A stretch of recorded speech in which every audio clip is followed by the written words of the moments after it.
മലയാളത്തിലെ ഏറ്റവും മികച്ച തിരക്കഥാകൃത്തുക്കളിൽ ഒരാളാണ് രഞ്ജിത്ത്.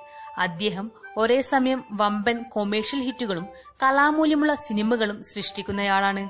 അതുകൊണ്ടുതന്നെ രഞ്ജിത്തിന്റെ ഓരോ പ്രോജക്ടുകളും ഇൻഡസ്ട്രിയിലും പ്രേക്ഷകരിലും ക്യൂരിയോസിറ്റി ഉണ്ടാക്കുന്നതാണ്. മമ്മൂട്ടിയെ നായകനാക്കിയാണ് രഞ്ജിത്ത് തന്റെ അടുത്ത സിനിമ പ്ലാൻ ചെയ്യുന്നത് എന്നാണ് ഏറ്റവും പുതിയ വിവരം.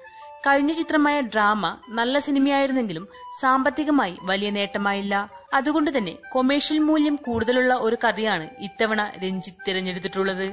ലോകത്തിലെ ഏറ്റവും സമ്പന്നനായ മലയാളിയായിട്ടാണ് മമ്മൂട്ടി ഈ സിനിമയിൽ വരികയെന്നാണ് സൂചനകൾ. അതിസമ്പന്നനായ ഒരാളെക്കുറിച്ച് അയാൾ എത്ര ഭാഗ്യവാനാണ് എന്നാണ് സമൂഹം പൊതുവെ ചിന്തിക്കുക. അയാളുടെ മനസ്സിലെ വിഷമങ്ങളും അയാളുടെ മനസ്സിനെ ഭരിക്കുന്ന ചിന്തകളും സാധാരണക്കാർക്ക് ചിലപ്പോൾ സില്ലിയായി തോന്നിയേക്കാം. ഇത്രയും സമ്പന്നനായ ഇയാൾക്ക് ഇതൊക്കെ ഒരു വലിയ ഇഷ്യൂ ആണോ എന്നാവും സാധാരണക്കാർ ചിന്തിക്കുക. എന്നാൽ അയാളുടെ പ്രശ്നങ്ങൾ അയാൾക്കല്ലേ അറിയൂ. രസകരവും അതേസമയം ഗൌരവമുള്ളതുമായ ഈ വിഷയത്തിലൂന്നിയാണ് രഞ്ജിത്ത് മമ്മൂട്ടി ചിത്രം ഒരുങ്ങുക എന്നറിയുന്നു. മലയാളത്തിലെ ഒരു പ്രമുഖ ബാനർ ഈ സിനിമ നിർമ്മിക്കും. നിലവിൽ രഞ്ജിത്ത് ചിത്രങ്ങൾക്ക് ഉള്ളതിനേക്കാൾ വളരെയേറെ ചെലവ് വരുന്ന ചിത്രമായിരിക്കും ഇത്. മലയാളത്തിൽ നിന്നും തമിഴിൽ നിന്നുമുള്ള പ്രമുഖ താരങ്ങൾ ഈ സിനിമയുടെ ഭാഗമാകുമെന്നും അറിയുന്നു.